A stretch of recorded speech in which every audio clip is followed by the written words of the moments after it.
अस्सलामुअलैकुम रहमतुल्लाहि वबरकातुहू। मैं सैयद मोहम्मद यूनुस शाह और आप इस वक्त देख रहे इतराम मुक़द्दस सुराग चैनल। नाज़रीन सामीन, वीडियो देखने से पहले हमारा चैनल इतराम मुक़द्दस सुराग, इसको लाजमी लाइक करें, शेयर करें और तमाम दोस्तों के साथ शेयर करें और हमारे चैनल को सब्सक्राइब भी लाजमी कीजिएगा और साथ बेल की घंटी को भी दबा दें ताकि हर नई वीडियो आप तक पहुँचे। सामीन नाज़रीन, हमारा जो दीन इस्लाम में सारे का सारा अदब है।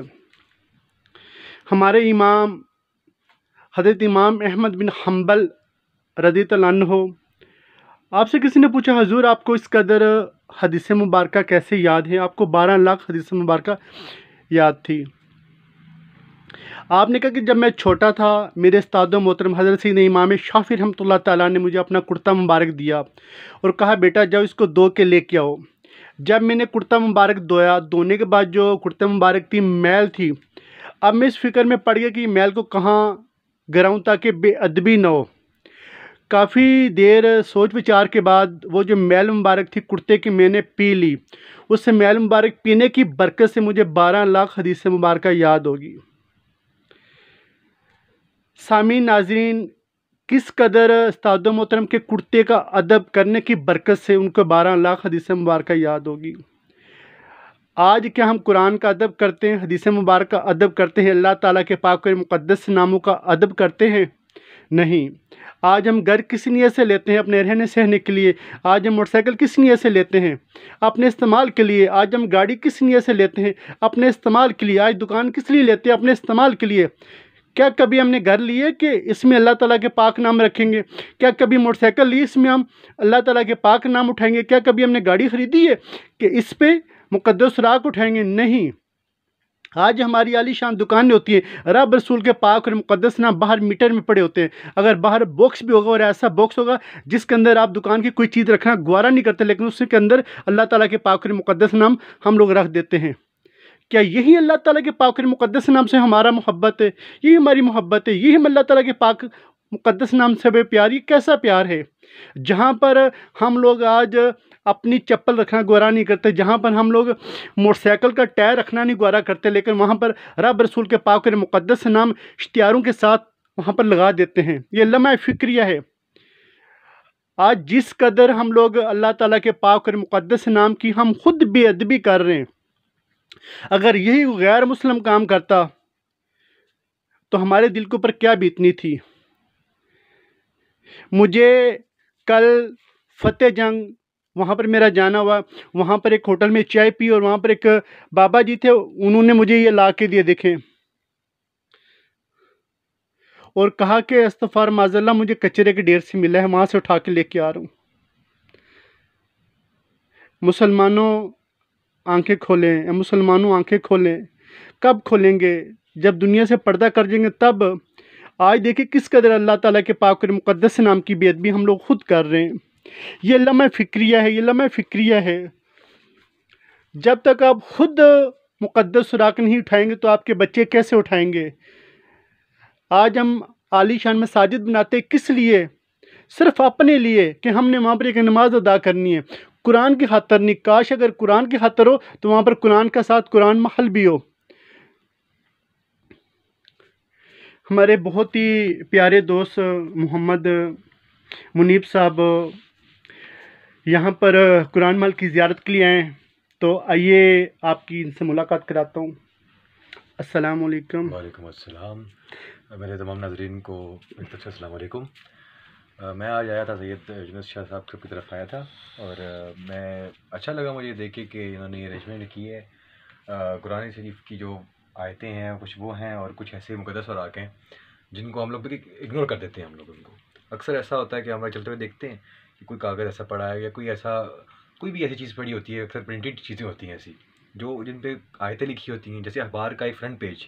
अखबार के फ्रंट पेज आपने नोट किया होगा कि उसके फ्रंट पेज पे यकीनन कोई ना कोई आयत लिखी होती है और तर्जुमे के साथ लिखी होती है। हम लोग अखबार पढ़ते हैं, उसको क्या करते हैं, हम उसमें रोटियाँ रख देते हैं, उसमें कोई ऐसी चीज़ रख देते हैं, उसके बाद फिर वो कूड़े में जाती है। हम लोग उसको बिल्कुल इग्नोर कर देते हैं कम्प्लीटली, क्योंकि हम लोगों को मैटर नहीं करता कि खुदा का नाम कहाँ पड़ा है, हमें परवाह नहीं है इस चीज़ की। अपनी ज़िंदगी में हम इतना खोए हुए हैं, हमें कोई परवाह नहीं है कि बेअदबी हो रही है और हमें बिल्कुल गाफिल हो चुके हैं हम इस चीज़ से। अब अगर इस्लाम में अदब है, वो उसका एक बुनियादी एक पिलर है, एक सुतून है इस्लाम का। अगर हम अदब नहीं है हमें, तो फिर हमें हम सिर्फ नाम के मुसलमान हैं।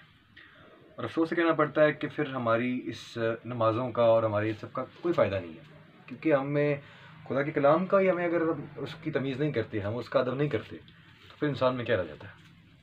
और I am very glad to see that, आप देखें ये इस बंदे ने एक मकान खरीदा और उस मकान का एक कमरा इसके लिए स्पेसिफाई कर दिया है, इसमें सिर्फ मुक़द्दस औराक रखे गए। बेशक बेशक। और इसमें आप देखें सिर्फ 2 कमरों का मकान है और उसमें से भी एक कमरा इन्होंने अलॉट किया हुआ है सिर्फ इसके लिए।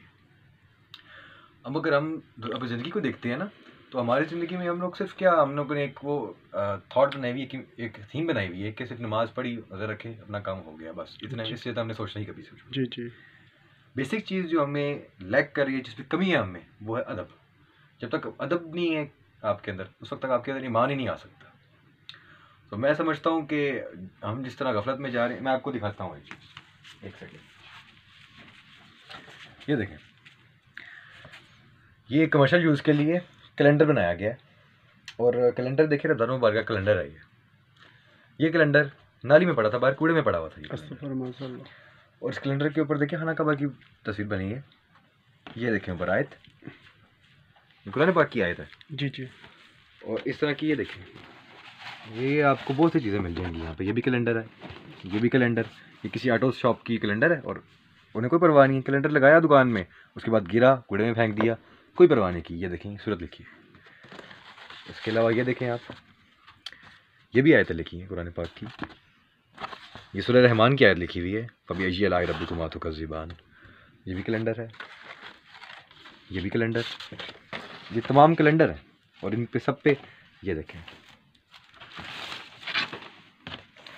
ये सारे कैलेंडर्स जिन पे आपने देखे कि निशान और सारे उन पे नाम लिखे हुए हैं कुरानी में आयतों के। बेशक बेशक। लेकिन इसका यूज़ क्या हो रहा है? सिर्फ इसे हम रद्दी में बेचते हैं। इसका रद्दी में बेच के पतीसा खाते हैं लोग। और इसका क्या मिल जाता है उनको? ये बेच के 10 रुपये कमाते होंगे यहाँ पे। लेकिन असल में आखिरत का खजाना ये है। बेशक। वहाँ पे आपके दुनियावी कोई चीज़ काम नहीं आने वाली। बेशक बेशक। और वहाँ पे अगर आप देखते हैं ना कि अगर ये इसका एहतराम आपने कर लिया, ये देखें, ये कुरान पाक है, ये देखें, इसका भी अगर लोगों ने एहतराम नहीं किया, ये सबसे ज़्यादा आपको पता है कि देखिए आज ये कुरान पाक की ये हालत हो चुकी है, अस्तग़फ़ार माज़अल्लाह। क्या हमारे घर में कभी किसी चीज़ की ऐसी हालत हुई है? अस्तग़फ़ार माज़अल्लाह। देखें, ये देखें, ये घर से कुरान पाक हम में आए हुए, देखिए इसकी हालत क्या हो चुकी है। तो इंतहाई यानी कि दुख की बात है, इंतहाई दुख की बात है, बहुत दुख होता है जी। हम अभी अपनी सोसाइटी को देखेंगे ना, तो हमारी सोसाइटी के एक रूल्स बने हुए हैं, हम उनको फॉलो करते हैं। जैसे एक अंधों की रेस में भाग रही होती है ना सब, उन्हें कोई परवाह नहीं होती कि सोसाइटी क्या कहती है। सब लोगों को सिर्फ मैटर करता है कि सोसाइटी कहती है कि हम हमारे घर में घर हो, गाड़ी हो हमारे पास, ये सब कुछ हमें सिर्फ इनके बारे में सोचते हैं। हम कभी नहीं सोचते कि जो रूल्स जो रेगुलेशन हमें अल्लाह ताला की तरफ से बताई गई हैं, जो काम अल्लाह ताला ने हमें कुरान पाक की इसी किताब के ज़रिए दी है। इंसान और खुदा का कनेक्शन होता है ज़ालिकल किताब से। इस किताब से हमारा रिलेशन है, खुदा और बंदे का ताल्लुक़ है इस किताब के ज़रिए। अगर आप देखें कोई आप प्रोडक्ट खरीदते हैं ना, उससे तो आपको एक यूज़र मैनुअल मिलता है जिसमें बताया गया होता है कि इस चीज़ को ऐसे यूज़ करना है। हमारे इंसानों का यूज़र मैनुअल, हमारे सब कुछ ये कुरान पाक है। इस पे बताया गया है कि हमें ज़िंदगी कैसे गुजारनी है। बेशक। और उसके मुताबिक हमने इस कुरान पाक के मुताबिक ज़िंदगी गुजारनी है। जो काम हमें मिलते हैं खुदा के, वो इसके थ्रू मिलते हैं। बेशक। और अफसोस से कहना पड़ता है कि हमारे घरों में सबसे ज़्यादा जो किताबें सिर्फ शेल्फ पे पड़ी रहती हैं और उनको कोई नहीं पढ़ता, ये उनमें से वो किताब। आप नॉवेल्स पढ़ेंगे, आप मैगजीन्स पढ़ेंगे, आप रिसाले पढ़ेंगे, कुछ भी पढ़ेंगे आप, लेकिन सिर्फ हमने अपने बच्चों को भी हमने तरबियत दी होती है कि कुरान पाक पढ़ें। हम सिर्फ उन्हें डिक्टेट कर देते हैं कि ये सिर्फ मस्जिद में देखी हुई चीज़ है, इसको आप देखें, चूमें और रख दें। ये अदब की बात है, लेकिन उसके साथ साथ आपको इसको पढ़ना, इसको समझने की ज़रूरत है आपको। और तब तक जब तक आप समझिए कब, जब आप इसको एहतराम ही नहीं करते। इसको आपने यूँ फेंका होता है हर जगह, और इसका अगर एहतराम आपके अंदर नहीं है तो आप फिर आप कैसे सोच सकते हैं कि मुसलमान भी नहीं हैं आप। फिर आप वो सिर्फ एक नाम के मुसलमान आप रह गए। मैं कुछ नहीं है। जी मुनीब साहब, आप उलमा कराम और स्कूल कॉलेज यूनिवर्सिटी में जो लोग पढ़ते हैं उनको क्या पैगाम देना चाहते हैं अदब के हवाले मैं से? सबको कहता हूँ कि आप लोग अपनी अपनी ज़िंदगी की ड्यूटीज़ जैसे आप निभा रहे हैं वैसे अपनी डेली रूटीन में आप फॉलो करें। सिर्फ आप कहीं पे अगर देखते हैं ना, एहतियात किया करें। कोई चीज़ आपने कोई चीज़ आपने खरीदी, किसी कागज़ में लिपटी हुई थी, जी जी। तो आप एक बार गौर करें कि उस कागज़ में कहीं कुरान आयत तो नहीं लिखी, कहीं आप बेदबी तो नहीं कर रहे हैं अनजाने में। हो सकता है आप लोग जाने में, क्योंकि जानबूझ के कोई मुसलमान ऐसा काम नहीं करेगा। कभी भी नहीं, कभी भी नहीं। उसको कोई ना कोई उसको ख्याल नहीं रहा होगा, उसने एहतियात नहीं की, तो इसकी वजह से उसने बेदबी कर दी। लेकिन आप कोशिश करें, आप एहतियात करें। अगर कॉलेज के हैं, आप बुक्स लेते हैं, ख़रीदते हैं, तो आप जी नोटिस जी। करें कि जब आप उस बुक्स को पढ़ लेते हैं उसके बाद आप फेंक देते हैं, रद्दी में दे देते हैं, इन चीज़ों को दे देते हैं। तो उस वक्त ख्याल करें। अक्सर मैंने देखता है कि इस्लामियात की बुक्स भी लोग इसी तरह रद्दी में बेच देते थे। जी जी, बिल्कुल ऐसा होता है। तो 5-10 रुपए की चीज़ के लिए आप ये काम ना करें। अस्तगफुरुल्लाह। एटलीस्ट उसको आप अगर अपने घर में नहीं रख सकते, यूनिसेफ का करेक्ट नंबर मैं नीचे लिंक डाल दूंगा, उसमें उनका कॉन्टैक्ट नंबर दे दूंगा। उसमें आप इनसे कॉन्टैक्ट करें। कोई भी कुरान पाक क्या जो आपको पता है कि आपके घर में आपको खतरा है कि उसकी बेअदबी ना हो जाए, आप इनको दे दें। ये आप देखें, ये सारी यहाँ पे कुरान पाक और कुरानी आयत तक जो भी सब कुछ, ये सारी कुरानी आयत है। तो आप मैं उन्हें ये कहना चाहूँगा कि आप अगर नहीं संभाल सकते, आपसे नहीं होता, तो आप इतना कर सकते हैं कि इनका कॉन्टैक्ट करें और ये आपसे खुद ही आ जाएंगे, आपके पास आएंगे, आपसे आके जो कुरान पाक की आयतें हैं इंशाल्लाह अपने घर में स्टोर करेंगे। तो मैं इल्तमास है आपसे कि बेगुजारिश करूँ। बहुत शुक्रिया। जी, बहुत मेहरबानी, आपने अपना कीमती वक्त अता किया। तो तमाम दोस्त कोशिश करें इस वीडियो को ज़्यादा से ज़्यादा शेयर करें, और हमारा चैनल है एहतराम मुक़द्दस सुराख़, इसको लाजमी यानी कि सब्सक्राइब भी करें, साथ बेल की घंटी को भी दबा दें ताकि हर हमारी नई वीडियो आप तक पहुंचे। और इस वीडियो को ज़्यादा से ज़्यादा शेयर करें। क्या मालूम आपके एक शेयर करने से कोई शख्स मुक़द्दस सुराख़ को उठाना शुरू कर दे, और ताकि क़यामत तक आपके लिए सदका जारी है। और अपने घरों के अंदर मुक़द्दस सुराख़ के लिए बॉक्स बनाया करें। अपनी दुकानों के अंदर, अगर दुकानों के अंदर तमाम चीज़ों के लिए आप लोगों ने बॉक्स बनाए हैं लकड़ के, तो मुक़द्दस सुराख़ के लिए कोशिश करें प्यारा सा खूबसूरत सा लोहे का बॉक्स तैयार करवा लें। अगर सोने का चांदी का नहीं तैयार करवा सकते तो कम से कम लोहे का अपनी दुकान के अंदर बॉक्स तैयार करवाएं। अल्लाह ताला के पाक मुक़द्दस नाम बाहर रखना अदब के ख़िलाफ़ है, अदब के ख़िलाफ़ है, अदब के ख़िलाफ़ है, अदब के ख़िलाफ़ है। कोई भी कीमती चीज़ बाहर कभी नहीं रखी जाती, कोई भी कीमती चीज़ घर के बाहर कभी नहीं रखी जाती। अल्लाह तबारक व तआला हम सबको अपने पाक और मुक़द्दस नामों का अदब और एहतराम करने की तौफ़ीक़ अता फ़रमाए। तो मिलते हैं इंशाल्लाह एक नई वीडियो के साथ। तब तक के लिए सैयद मोहम्मद यूनुस को इजाज़त दीजिएगा। अल्लाह हाफ़िज़।